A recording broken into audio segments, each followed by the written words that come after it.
বান্ধবী মালতী, তুই শেষ পর্যন্ত একটা বুড়োকে নিয়ে পালিয়ে আসলি। এই বুড়োর নামে 10 কোটি টাকা আছে। এই শোনো শোনো,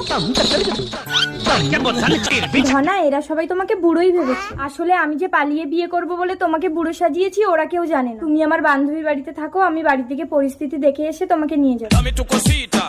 সম্পদ, তোমাকে বুড়ো সাজিয়ে আমার বান্ধবীর বুড়োর সাথে পাল্টে নেবো। তুমি পরপুরুষের ঘর করবে? আরে তুমি টেনশন করছো কেন? বুড়ো বেশি দিন লাস্টিং করবে না। বুড়ো মরে গেলে 10 কোটি আমার, তখন তুমি চলে আসবে।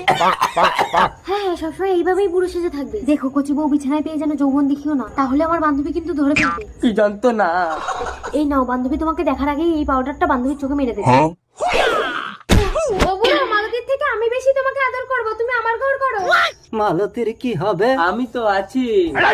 ইশালা তো টাকার লোভে বুড়ো সেজে নিজের বউকে আমার। ও দাদু, অত ভাবার সময় নেই। মালতী আসার আগে তোমাকে পাল্টে নিতে হবে, চলো।